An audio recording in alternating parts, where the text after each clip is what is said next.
The holidays are here, and so is the perfect way to bless your loved ones. The Crosswalk Holiday Gift Guide has something for everyone on your list. The team at Crosswalk has handpicked the best devotionals, picture books, middle grade fiction, and adult fiction, so that you can spend less time buying and more time giving to those you love most. So stuff these stories into your stockings and celebrate the wonder of reading this Christmas. Want our gift guide? Visit crosswalk.com/gift guide today.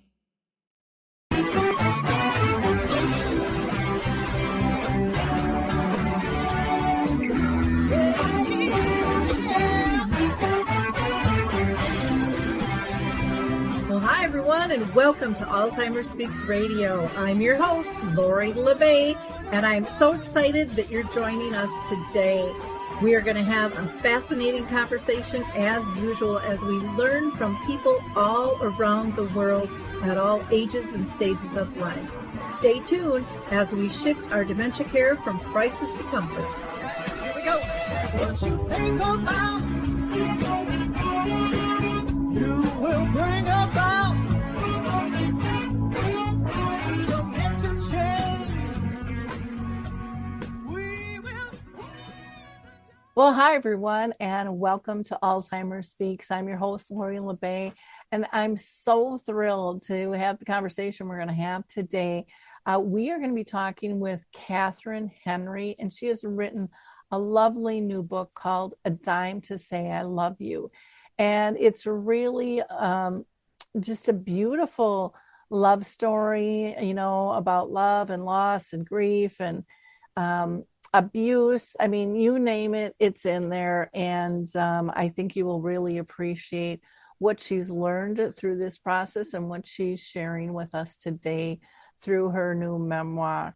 But before I introduce you to her, I always like to just give everybody a little nudge to go visit Alzheimer's Speaks and check out our free educational resources. We've been curating them since 2009, and you know, nothing's going to cost you anything. You don't have to give us any contact information. It's just there for you to peruse or download, whatever you'd like to do. Same with our sister company, Dementia Map.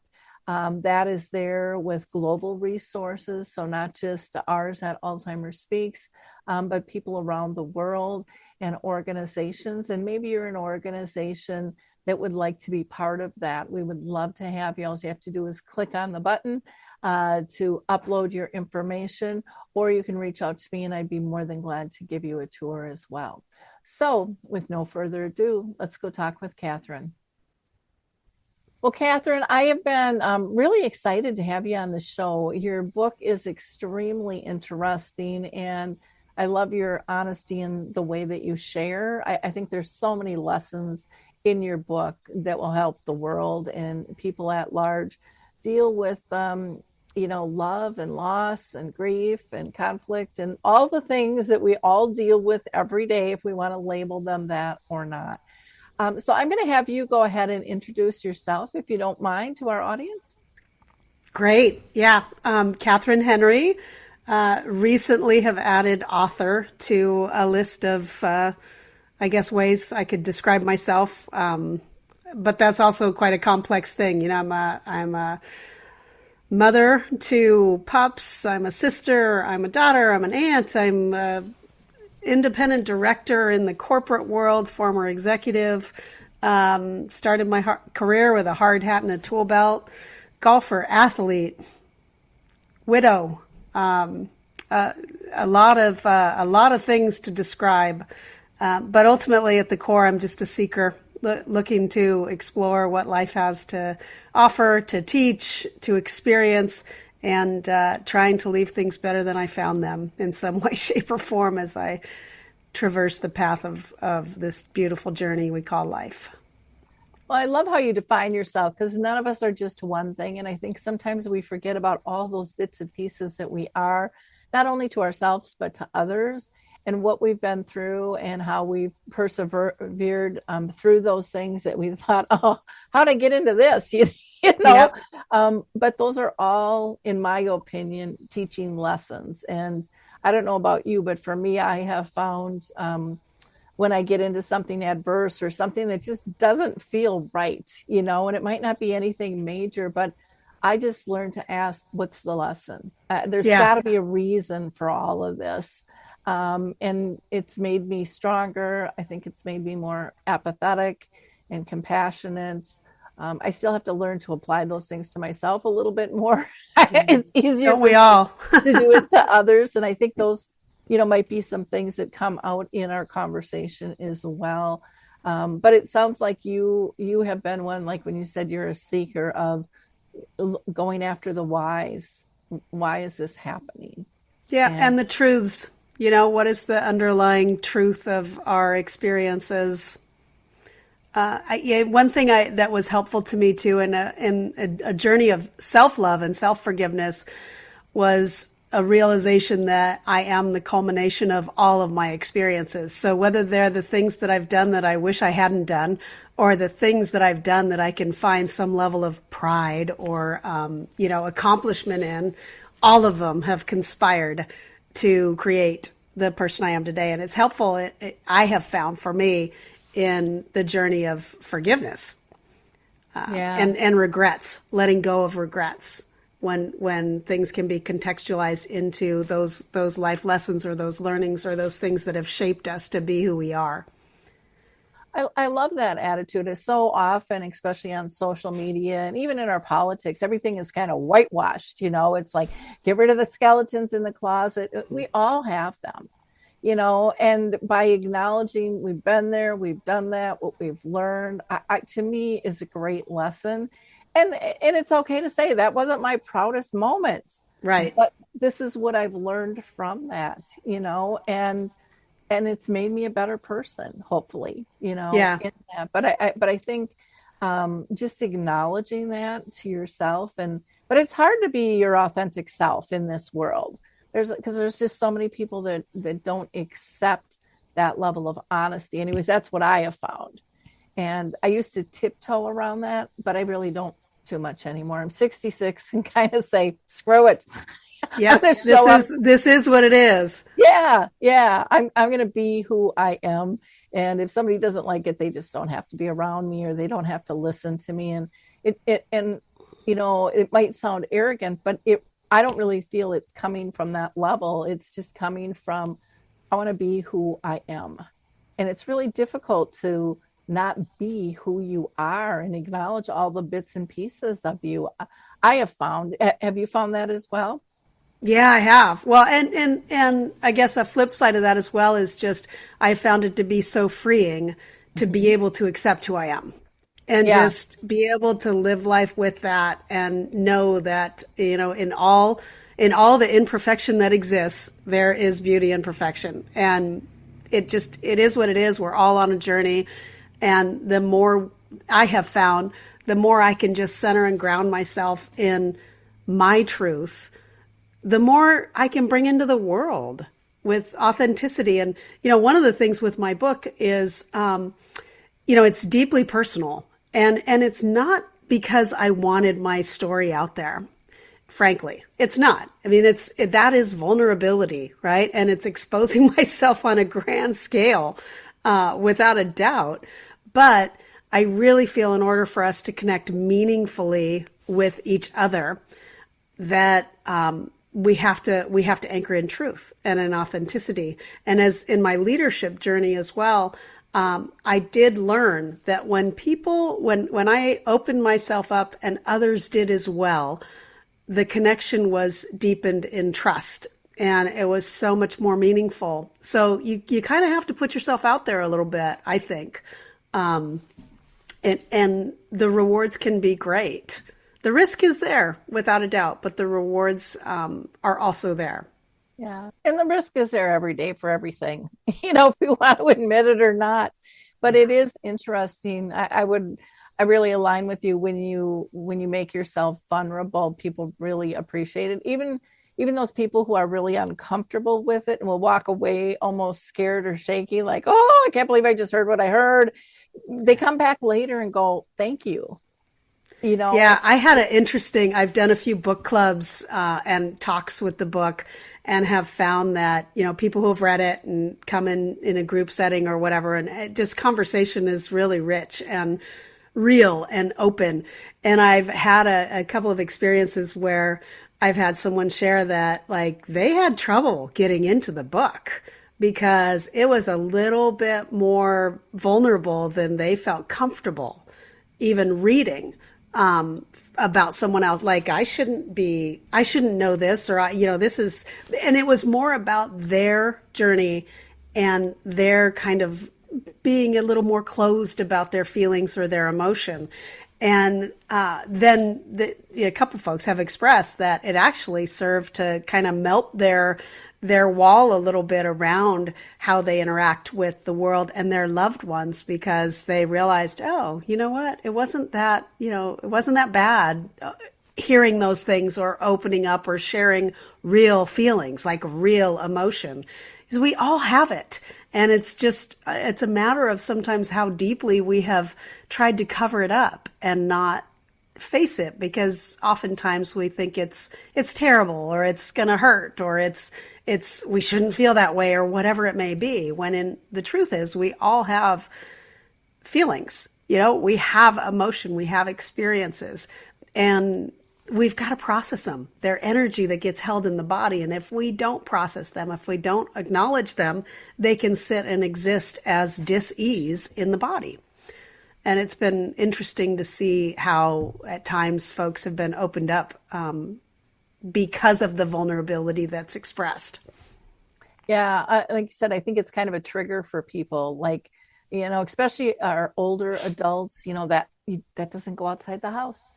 Not even everyone in the family knows it. Now you're telling the world, and, our dirty laundry stays here, if we're not sure how others are going to perceive it, or they don't need to know. But, to me, it's really like living a hidden life, and I agree with you. The emotions can twist and turn and come out sideways, and that's not healthy for anyone. And, I look at all the mental illness and stuff that we have, and I really wonder, is it because people don't feel accepted, because they're not allowed to say how they feel? And I think it's critical, because you can't have a high without a low. I mean, we all know that. Yeah.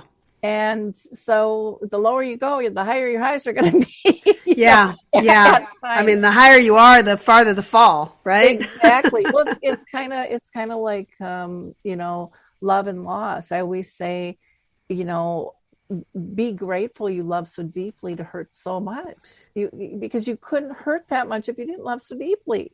Yes. And that's part of the trade-off, but it's part of the beauty. And just having that mindset for me helped me, with loss of loved ones to turn it into, and again, you have to feel the grief. I'm not saying don't, but to pull myself out of kind of that swirl and go, how lucky am I to hurt this bad? Because some people never love that deeply, never have that opportunity. And, it's a beautiful thing. Need a daily spark of hope and direction? Let the Daily Bible app from Salem Media be that spark. This free Android app delivers an uplifting verse each morning, plus reading plans, devotions, and trusted podcasts from leaders like Joyce Meyer and Rick Warren. Prefer to listen instead? The Daily Bible app reads verses, reading plans, and chapters aloud, handy for the headphones moment of your day. Choose from versions like ESV, NIV, KJV, and more, and bookmark favorites to revisit later. Share inspiring messages with loved ones right from the app. Feel God's presence in every notification. Search for Daily Bible app on Google Play and begin your day with hope, purpose, and peace. I want to have you explain what AFGO stands for. I love this saying, and how you came up with it and how it's helped you. AFGO. So I'll give you the PG version, is another frickin' growth opportunity.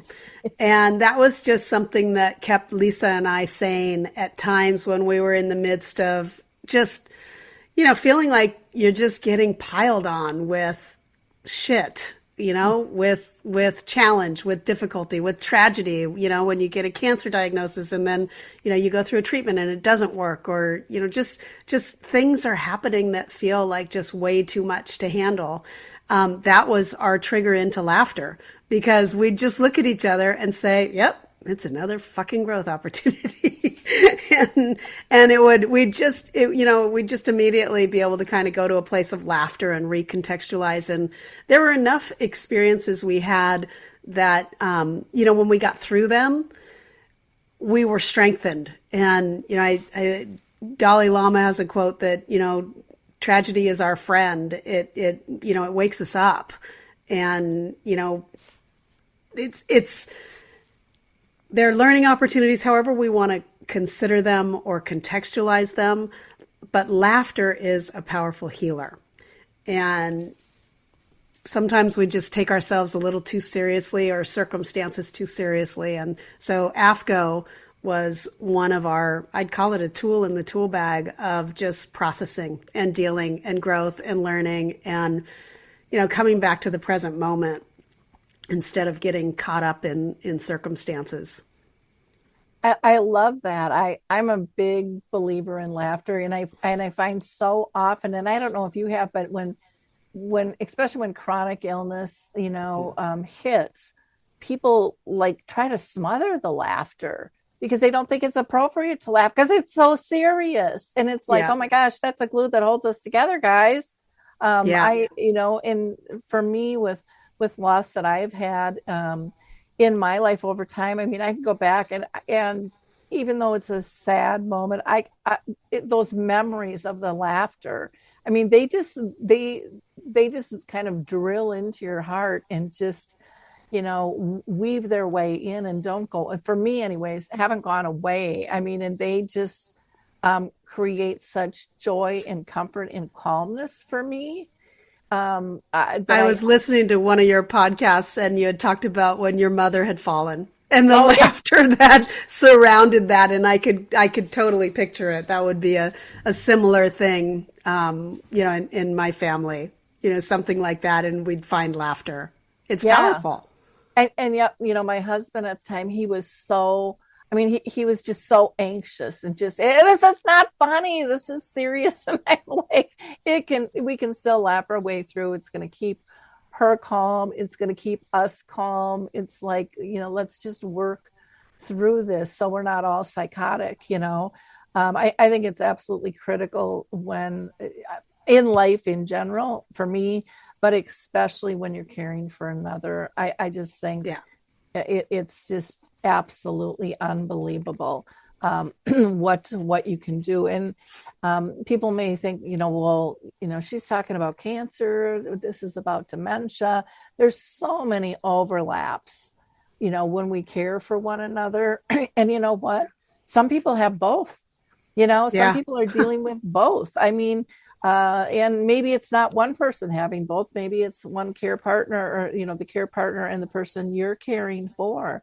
I mean, we're not all cloned. We're not all the same. And we have multiple things we're dealing with. It could be heart disease or diabetes, or, I mean, the list goes on and on and on and on. I mean, you can't even write them all down. So I think having a wider perspective of what do all these things have in common. And, to me, I have this saying that I've taken caregiver and I've broken it into CAR and e-giver.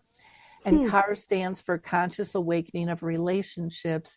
And e-giver is about our emotional giving, because I really, truly think that's 99% of the journey. Yeah, there's tasks we have to do, but it's all on how we deliver it.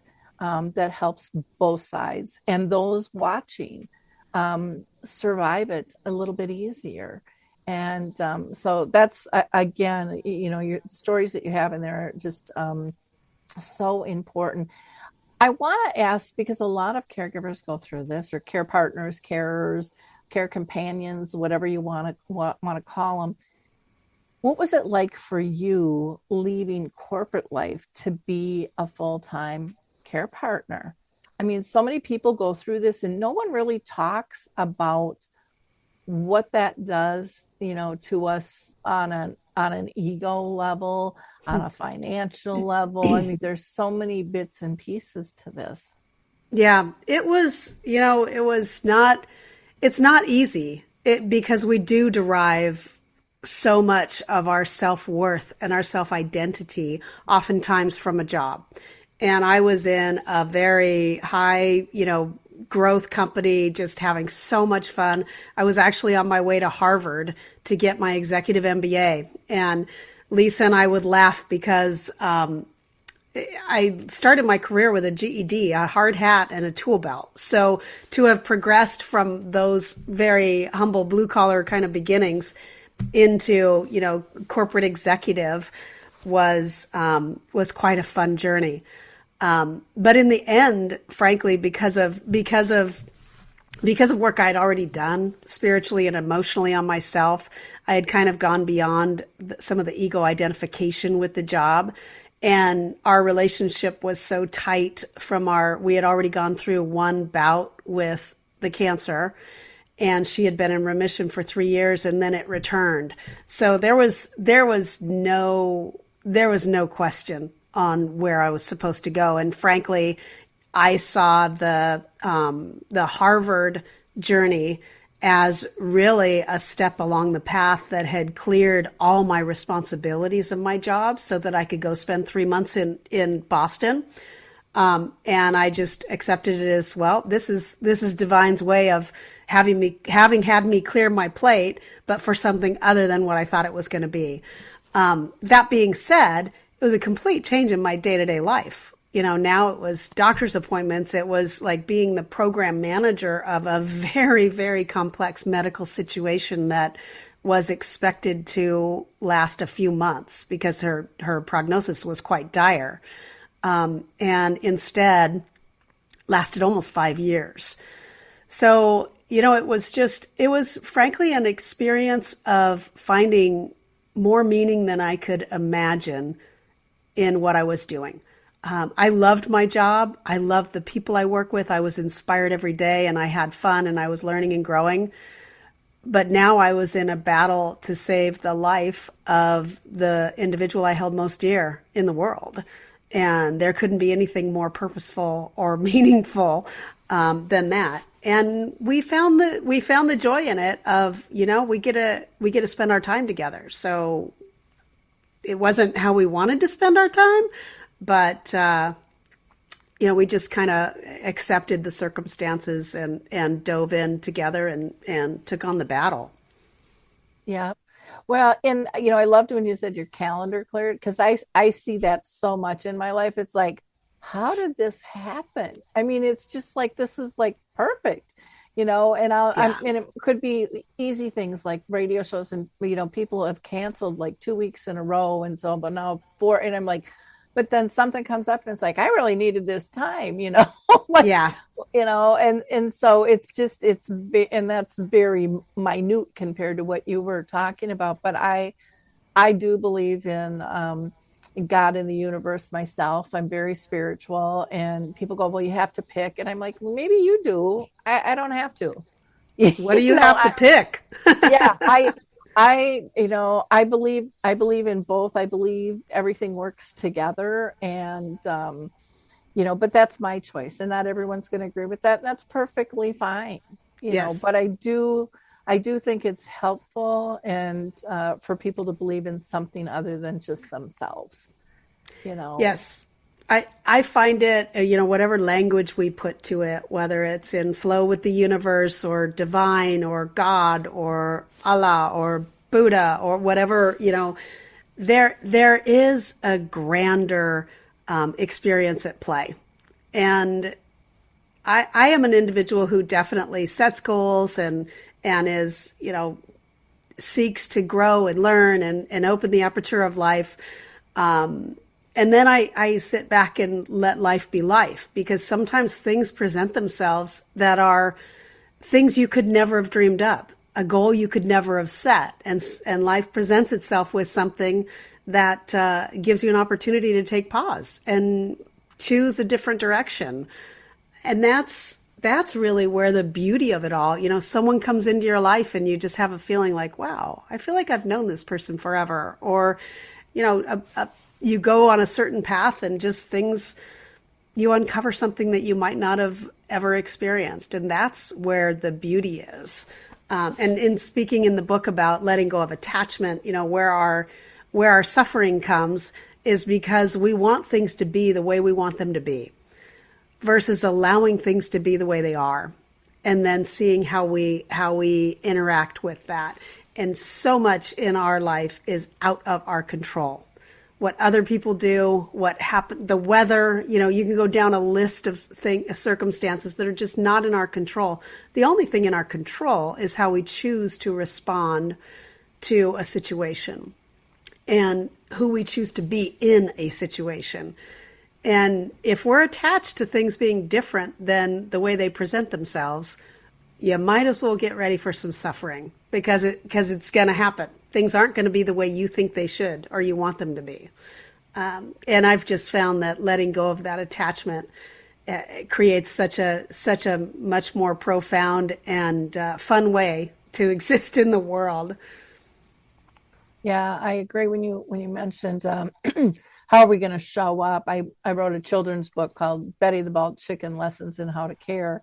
And the whole story really talks about who are we going to be? Are we going to be Betty, who is ostracized and maybe the ill person in our life and is being, shooed away from others that once were really active in her life? Are we going to be what I call a barnyard animal that's going to walk away because they just can't deal with it? Kind of like with divorce or death, people are like, oh, that's a little too deep for me, Yep. and so they take a hike. Or, are you going to be somebody in what I call the caring corral, where you show up and you don't have expectations and you're just there to love and support and accept who's before you? And and I'd love to ask you this question. For me, I don't believe we're any one person throughout our life. I think we make different choices at different times depending on our situation. And I think that's part of life, to see the difference. What are your thoughts on that? I completely agree. We are a blank canvas, and we get to, run through this life and have experiences that paint a picture that evolves. And it's like we are everything that we have been in our life, yet we are none of it at the same time. If you really think about it, I'm the young girl that was abused as a 6-year-old, yet that in many ways doesn't even exist any longer within. It's morphed, it's transformed. And I am a big proponent of opening the aperture of life. Like, I love to go to different places in the world. I love to see how different people live or exist, what their beliefs are, what makes them who they are. I think that the more we open the aperture of life, the more beauty we welcome into our own life, because we stop limiting ourselves in this very myopic view of how we think the world needs to be, and instead open into more of a life of possibility, of things that we could not have necessarily contemplated. And you don't have to travel the world to get that. We get that through screenplays. We get that through books. We get that through conversations. We get that through welcoming people in our lives that don't look at the world the same way we do, that see the world differently, and not condemning that or damning that, but seeking to understand. Doesn't mean you have to agree with it by any means, but seeking to understand, okay. And in our political climate right now, we really would benefit more by finding a way to allow people to be who they are and not have it drive hate or division in our hearts. It's not easy when we feel threatened or attacked. But yeah, coming back to your point of, who are we? Like, we are the culmination of all the things that we've experienced. And all of those things still in some way, shape, or form exist within us, yet they've fully transformed into something different. I would have never thought I would live to be the age I am now. I just turned 60. And, when going through my youth, my teen years, I almost didn't make it through my teenage years. And I would have never thought I'd make it to 30 or 40 or 50 or 60. It's just... Yet here I am, and I could have never dreamed of, the experiences I would have had and how I would see the world, and can't even probably imagine what I will be if I'm still here in 10, 20, 30 years. Yeah, And that's the beauty of the journey, is like there's just so much that's possible. exactly. I always thought I was going to die when I was 40. And so I remember like just panicking. And I felt that all my life when I was younger, at 40, that's it. So I was getting all these 3-ring binders together for my husband because I did all the financials and, this is here. And I had this whole closet just filled with all this stuff. He's like, what are you doing? And I'm like, you're not going to have a clue. I said, so I'm trying to get this organized. And, like you, I'm 66 now and never thought I would live this long, Yeah. and, just kind of took those extra years. Or even with my mom, who lived with dementia for 30, she started having symptoms at 55. And I'm like, okay, I got 10 years. I got 10 extra years, kind of, when I think about it, which I don't think about it a ton, but that's how I look at it. Like, that was an extra gift for me. This Christmas, give more than just a gift. Give encouragement, inspiration, and joy. In the Crosswalk Holiday Gift Guide, you'll discover a curated collection of meaningful books and devotionals that celebrate faith, family, and the real reason for the season. This Christmas, we invite you to share comfort, quiet, or excitement with each person on your gift list. From beautifully illustrated Bibles and devotionals to novels and picture books, this guide holds the perfect book for every reader, including yourself. So stuff those stories into stockings, wrap collections with care, tuck a book or two into your own nightstand, and join us in celebrating the wonder of reading this Christmas. Explore the Crosswalk Holiday Gift Guide and find something special for everyone on your list. Visit crosswalk.com/gift guide today. Speaking of gifts, why don't you define, your book is titled A Dime to Say I Love You. And in the book, you talk about dime moments. Mm-hmm. So what to you is a dime moment? A dime moment is, and I'll go back to how the title came about. So Lisa and I used to leave dimes for each other, just in random places to find, and it was a token, a reminder, just to snap you out of whatever you might be doing, and just to plant this seed. You're loved. Mm-hmm. When she transitioned, the first night, I turned over in bed and there was a dime on her pillow. And she has continued to leave dimes for me. And there's a more profound kind of set of experiences that weren't necessarily dimes, but were just a lot of different things. That basically a dime moment has come to me. The meaning there is when life just comes and gives you an opportunity to stop dead in your tracks, because something has presented itself on your path that stops you from whatever is consuming you in that moment. It might be, for me, it might have been a moment of deep, deep sorrow or grief, or it might be a moment where I'm just like head spinning, like, what am I doing? Where am I going? And then boom, you find that dime, or, something presents itself, and it's you could even say, like, that moment with Lisa's diagnosis when the cancer returned, there was a bit of a dime moment when I realized, wow, I'm not going to Harvard. I am going to San Francisco, and we're going to be battling, cancer. So a dime moment is just a moment that brings us back to the present moment. It's the only place that we really can find joy, where we can find connection, where we can find that depth of humanity. So that's what is throughout the book. I love that. So it's really a focus shifter from where you were, and it pulls you back and centers you. I know for me, my mom, if I see cardinals or loons or hear loons, that's my mom. If I would call those dime moments where you just have this, and it's like a washing over of joy or a presence of energy that just says, wow, there's something grander in play. Yeah. For my dad, it's eagles. And I'll never forget driving. We were driving up to the cabin, and it was my husband, Tom, and my daughter, Danielle, and we were in the car. and we weren't really sure what it was because there was this big shadow over the road. I mean, and it was like a 2-lane, little road, but the shadow spanned the whole thing, and it just stayed with us in the car for probably 5 minutes. And then the eagle went ahead, and it was the shadow and it was just like, woo. I mean, we just got teary. We ended up pulling over the side of the road and go, did that just happen? I mean, that was like, we just felt so wrapped in love and so guarded and protected. It was just, it's still, my dad's been gone since 01, but it's just those moments that kind of take your breath away for me. And I would imagine there's different levels of them too. I mean, I can, if I see a feather, I'll think of this, or, there's different little things that can happen in our life.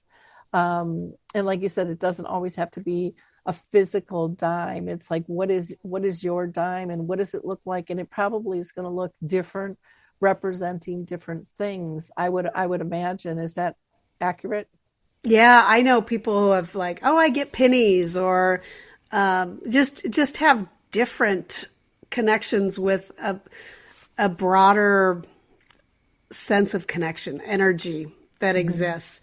That's beyond the physical. It's beyond a sense of touch or taste or sight or smell. It's something. It can be something very, very different and more profound. And one of the things that I definitely experienced, there's intellectual knowing, and then there's a knowingness that I think exists from experience. Like when you have felt something, when you've experienced something, it's a whole different level of knowing than what you get from study and intellectualizing something. And when Lisa transitioned, I shifted from a level of knowing, love, and connection on a physical, through the physical senses, to more of an ethereal or spiritual connection. And it's when I came to know without question that we exist in a whole nother, there is our soul, our whatever we call it, this energy, it exists beyond the physical, because she still does exist, even though her body transitioned. And it was a profound change to just how I look at or live my life. Because now things like age, it's like there's this age of the physical body that is going to, it's going to continue to age through just the reality of the materiality of the body. But within, I have an ageless soul that still thinks I should be able to do the things I did when I was, 15 or 20, and I still try to do, whether it's in the gym or whatever it may be, and find the body is not quite as well equipped to do some of these things. But it changes even the relationship with death, because what is death? Like, death is the shedding of the physicality, the body, which is certainly without a doubt a loss. But the death is not of the essence of who I am, or it wasn't the essence of what Lisa was. And it changes the feeling of loss too, when, it becomes recontextualized to, yes, the physical being is gone, but that energy still exists. It's still in the world, and it even can bring a curiosity and a wonderment around death, instead of a fear. Oh, I agree. When my dad was dying, and he had brain cancer, I would just know things. And like, he was in the hospital one time, and I called the nurse and I said, you have to get in with my dad. He's trying to crawl over the bed rails. He has to go to the bathroom. And it's like 1:30 in the morning. She's like, okay, cuckoo's nest. What's up with you? And I'm like, I don't know. I woke up out of a dead sleep. Will you please just go check on him? And she left the phone and came back like 10 minutes later. She's like, how did you know that? I said, I don't know, but through our relationship, I ended up taking some psychic courses, which was really interesting. It was very life-changing for me, and how interconnected we are. And even like when my mom died, my mom would come to me in dreams. And I'll never forget one night she woke me up and was like, hey, I'm not sticking around forever. Finish that obit. And I, at 2 a.m, I'm up and I'm like, okay, let me get this finished, and it was just this kind of sense of humor and things. But I think people are so afraid of death or a bigger picture. But for me, I just found such relief in having that deeper connection. And I talk about, and I still haven't defined it. I had it one time and then I lost all my notes, but I look at unconditional love, and I thought unconditional love was unconditional love. Like it was one phase, one level. And I think there's so many levels of unconditional love as you let go of what you thought was right or wrong, or, how life was supposed to be. And it's just, to me, it was just an unbelievable journey, and continues to be, when I get out of my own way, and the comfort that I find in terms of, like you said, exploring how other people live and what their beliefs are. And it just makes life so much easier to live when you have a broader perspective and you don't have this narrow, this is right and this is wrong and don't cross the line, and we're going to cross the line. We're going to make some wrong decisions along the way. That's just part of life and the lessons that we learn. That's, again, my belief, and not everyone will believe in that. But I just, there's just so much more to life than I ever thought there was, growing up as a child. And it took me till I was probably in my 40s to really make that shift and open myself up, or even little things like meditation, which I think is such a calming tool, and makes you feel not so alone in the world, especially when you care so deeply, and so many others around us, physically, family, friends, they don't really understand the depths of what you're going through. I mean, because it's kind of unexplainable in a lot of ways. Yeah. We have no clue what others are going through, and what motivates and inspires in many ways. And the more that we can allow people to just be where they are, try to meet them where they're at with some level of compassion, and uplift each other. So instead of in this competitive energy, like I'm a big time competitor, I love to compete, in sports and things like that.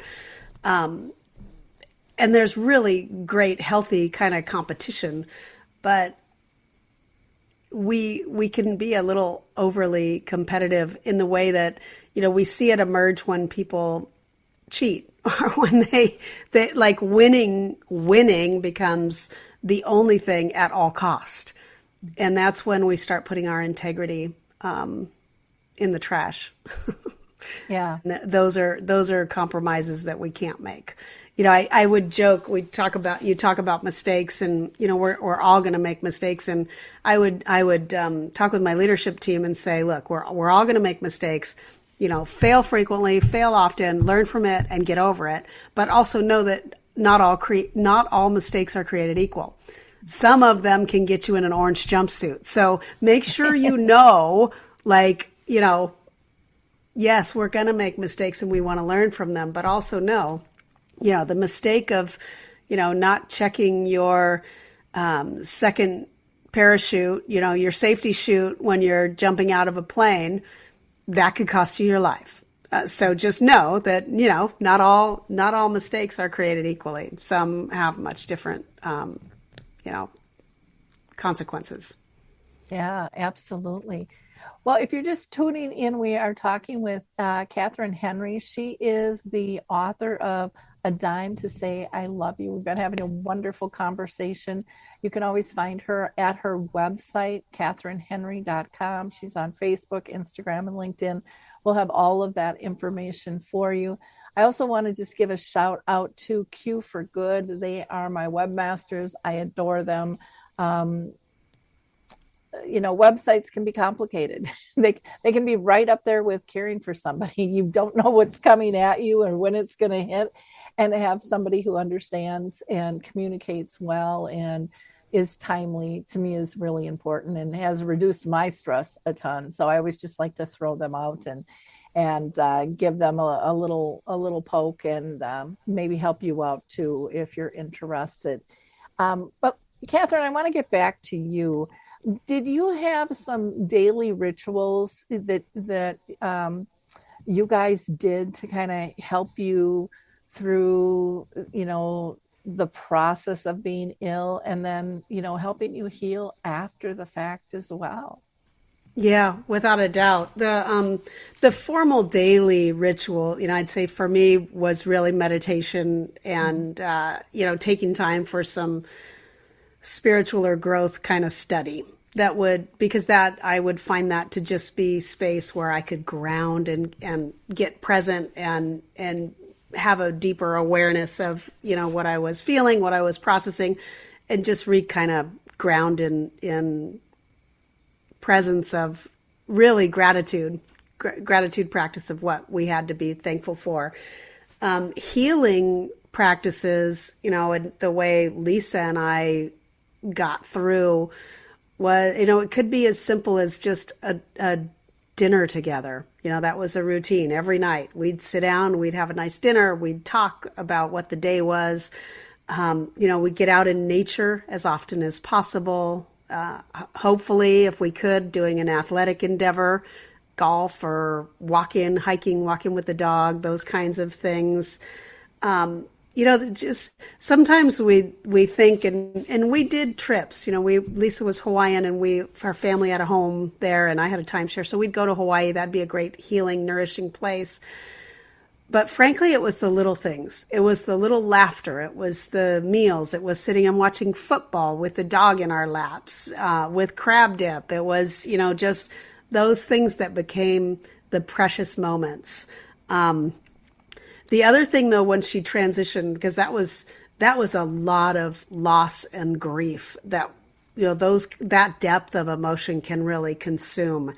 I found physical exertion. I had a heavy bag, and I would just wail on that bag, punching, kicking, kickboxing, yoga, just physical, having to actually sweat it out and cry it out and just let out those emotions and process them in a conscious and purposeful way.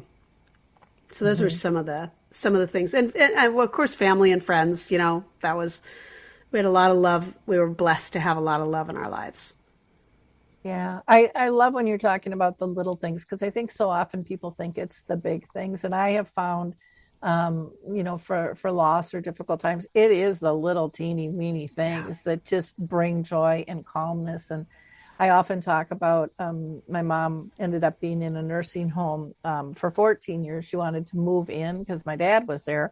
And in a moment of clarity, she said, because she was going to live with us and had been living with us, and she said, I want to move into the nursing home. And I'm like, personally offended. Well, what? We discussed this. We've talked with everybody and their brother. We had a plan. And she just looked at me and she said, Lori, I love you. Because I asked, do you not feel comfortable here? Are we not doing something right? And she said, no. She said, but your dad and I have been together 49 and a half years, and I'm not leaving him now. And it was like how she even had that moment of clarity and knew that. It was like, okay, I'm going to make that happen.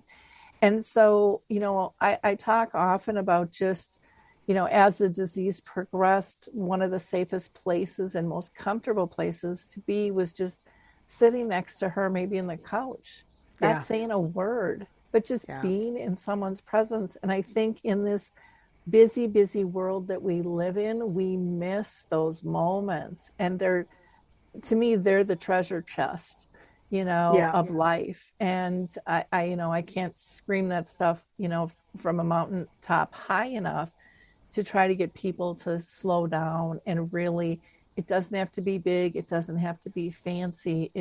It's just, that energy, literally connection of allowing yourself to feel peaceful. That's the that is the reason that the meditation practice, which now it's, for me, it's not even necessarily the formal sitting, although I still very much love that and can do that. I can go on retreats and enjoy that very, very much. But in the really difficult times, taking the time to be present and to be quiet and to quiet what I call the monkey mind, because we spend so much time just thinking about what I need to do or what I should have done or what I didn't do or why I didn't do that or, just what I have to do. It's just this constant chaos going off in our minds. And when we quiet that, and when we can get to a place of quieting that, we become present. And there is such a peacefulness that can exist.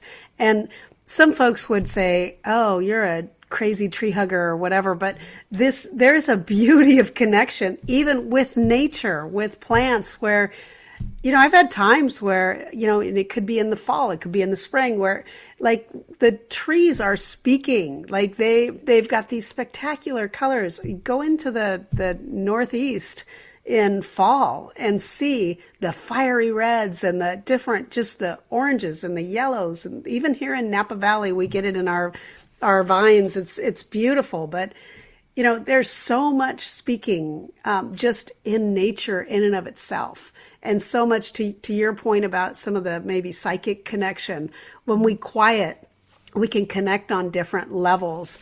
And words aren't needed. Like, you really can connect so meaningfully and don't need those words. And it's the frenetic pace in what's going on in our world right now. We need some more of that quiet calming, because this energy is, it's not healthy. It's just, it's like having a constant, if you think about those leaf blowers or something when someone's working in the yard, if you sit there and listen to that long enough, you will go crazy. It's like, it's something that's done, and I get the reason. I mean, I use them myself around my yard, but this constant noise, it's like static energy and noise that is an irritant, and getting quiet and getting into a peaceful place can unlock so much just presence and peacefulness and joy. I hope more people can find their way there. Yeah, I think so many people are afraid of the quiet. I used to put a sign up on my office door and tell my assistant, nobody thank God we were like at the end of the hallway, and I'm like, just nothing, no phone calls, no people, no nothing. And I would just take, anywhere from 10 to 30 minutes, depending on what it was. And I would shut my shades. I would put on some background music. I'd light a candle and, turn off the lights and just be alone. And, because my job could get pretty hectic, and it's like, okay, then it was like I just came up and I was ready to go again. Caring for someone with dementia is one of the toughest journeys, but you don't have to do it alone. I'm Allison Schreier, and my experience caring for my husband inspired me to create Zinnia, a therapeutic streaming service designed to support people living with dementia and reduce caregiver stress. Zinnia offers research-backed videos intentionally created for people with dementia, engaging, calming, and easy to follow. Whether you need to ease agitation, create moments of joy, or make daily routines smoother, Zinnia is here to help. Family and professional caregivers use our content to turn challenges into opportunities for connection.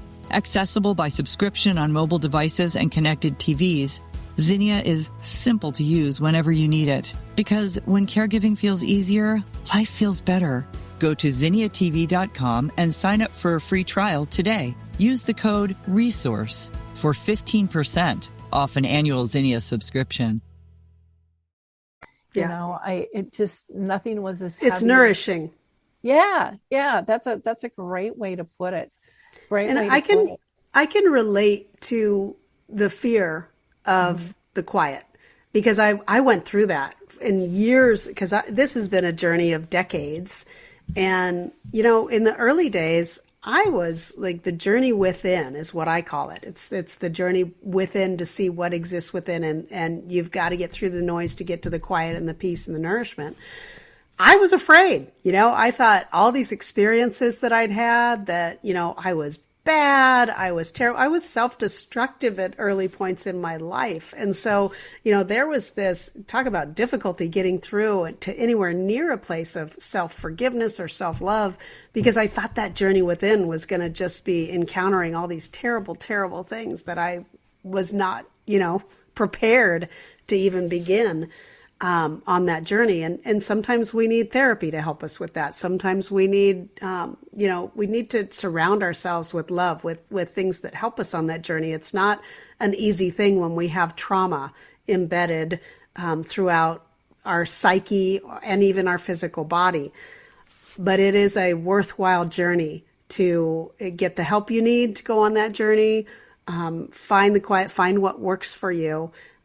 Because they're not monsters inside. Actually, there's beauty, and you just need to get through the things that are trying to stop us from going on that journey to a more peaceful existence. Yeah, learning to kind of kick your inner critic to the curb. Go, okay, you've had your say. Yeah, get off the podium. My turn now. Yeah, makes a huge, huge difference. On your grief journey, was there a moment that you can think of where you just started to frame things differently at all, or was it just a process? Because sometimes people go, oh, there was like a light switch where it made sense for me to reframe and look at things differently, maybe do things differently. And others go, no, it wasn't that easy. It took me a while. There were moments that were more defining than others on the journey, without a doubt. I think about, and this was after her transition and being in the depths of grief, sitting in meditation, and this was in a retreat, but my own process of meditation, and just realizing that I had tears streaming down my face, just literally. Yet I was in a place of calm and peace, and it was almost like a nourishing. And it was actually very profound. And it happened more than once where and it was like this realization of processing something on such a deeper level than I could have even put words to. And being able to sit and be in moments like that. Mm-hmm. And not trying to identify, not trying to assess what it is, as much as just allowing it to be and to be present with it. Those were experiences, those types of experiences were ones that helped me to separate like myself from the grief, like realizing that I am not the grief. The grief is an experience that I am having, but it's not me. And it doesn't define me. And there are other experiences, the joy, the laughter, the AFGOs, whatever they are, that also flow through, but they aren't me. So it then became more of a profundity, really, of a journey that said, well, what is me then? If I'm not that, what am I? And those were really transformational moments on what that inquiry became with life, with the experience of life and what that even means. Yeah, I know for me, when you were talking about, that's not me, that's grief, but people would always come up and say, well, what do you like to do? And I remember going, I don't know anymore. I mean, I haven't done anything for me. You sound like you had a more balanced care journey in some ways, in terms of, and maybe I did too, and just haven't acknowledged those little things that I did, with my mom or with my dad or whoever it might be in the process who I was caring for. But big picture wise, as an individual alone, without that person in my life, is just like, I don't know. And then I just started traveling, because I was like, I really, I don't know. I don't know how to answer that anymore. So I have to kind of look and see and take in what's even out there to participate in. It was a really weird thing for me, but it was very healthy. I think for me to do. I think a lot of people thought I was nuts and having a breakdown or something, because that wasn't me just to go take off and travel alone. But I got so much out of it. And again, it was learning how to be alone when you're so together, where you feel as one, I guess. It's the loss is, of a spouse like that, or when you're in that kind of care partner space. Mm-hmm. And I would say Lisa was as much a caregiver as I was. So I that was a gift, because she would push me out while we were on the journey, while she was still alive, and say, you need to go do things and come home and tell me the stories, because we're not going to live in the space of me dying 24/7. But when the transition happened, the loss is profound. You go from your spaces filled with stuff to do every day, where you can't necessarily even think about anything other than, the day-to-day processing. And then all of a sudden it's just empty. It's just empty. There's nothing. So what do you fill that with, or how do you deal with that? So, I mean, I certainly experienced some of that as well, and can relate. Because it's such a huge change, and it's such a physical loss. Literally. So, and I think it's different too, dealing with dementia, Alzheimer's, which, I faced that with in-laws, with parents, with friends, spouses, and the like. At Lisa's father, Lisa was present and very much could engage almost to the end, verbally and consciously on what was happening. Whereas the dementia, you don't necessarily have someone who's gonna or can look out for your best interest as the care partner, because they don't know. They don't necessarily have that capacity and that connection, it's like losing the individual again and again and again while they're still with you, which was one of the most difficult things that we faced when Lisa's mother was declining with dementia. Is she was like, my mom is here, but she's not here anymore. And how big of a loss that was, how difficult that was. Yeah, and it just kind of rears its ugly head at times, or they can do something one moment and they can't do it the next, and then all of a sudden, they can again, and learning to appreciate what's still there at whatever level it's able to show up. But I think, part of what helped me is to always believe that my mom's soul was always present. Mm-hmm. So even when she couldn't talk, she would have, there was just this connection between us, or there would be these moments of clarity, like when she wanted to move into the nursing home. And that was earlier on, kind of mid stages, but I'll never forget sitting in the in her room one day. She was having seizures, which she never had, and they're like, we better update her DNR and paperwork and stuff. So I went in, and my mom's just sleeping, and the nurse goes out to make copies, and I'm crying. I'm like, Mom, is this still what you want? And my mom, out of a dead sleep, picks up her head, turns it towards me, and goes, yep. And then goes right back to sleep. But it was like she knew that I needed to hear that, even though we had that conversation 10 million times. It was just like, it's getting real. And so I think always believing that they're still there, they're still present. And even if they can't answer, I would get a feeling of calmness or what direction to go if I would concentrate on that. I think can be really helpful in that as well. So I'm hoping our listeners got as much out of this conversation as I did. I think, again, we have so much more in common on our caring journeys than differences. And it's always wonderful to hear, how did somebody else cope? What have they learned along the way that maybe I can apply? And maybe not everything will resonate with you. That's okay. We're not trying to make you into a clone of somebody else. Everyone has to find, their own fit.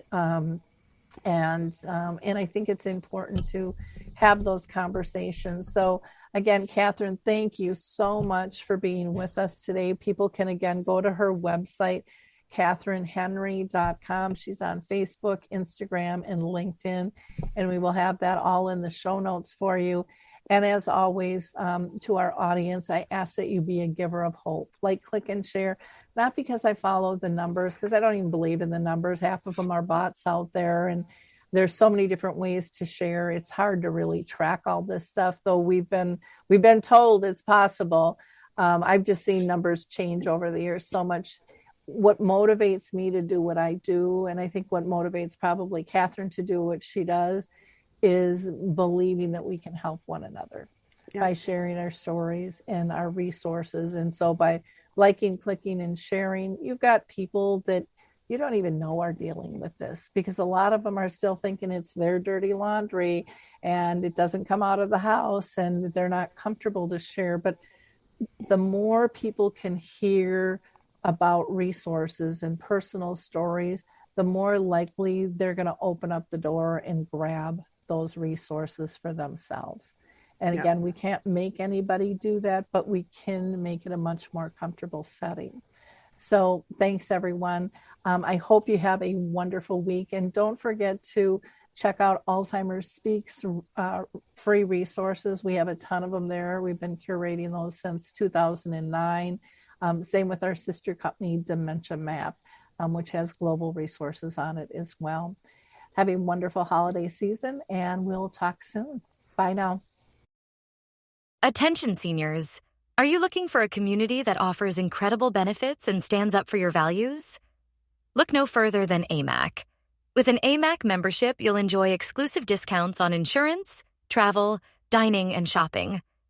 Stay informed with 6 issues a year of our award-winning AMAC magazine, delivering trusted news and valuable insights. But that's not all. AMAC is committed to defending America's future by directly bringing the voices of our more than 2 million members to our elected officials. Join a community that cares about your needs and your values. For a limited time, we're offering a 1-year membership for only $1. Yes, just $1 for a year of incredible benefits and advocacy. Don't wait. Take advantage of this special offer and join AMAC today. Visit amac.us/join now. That's amac.us/join now.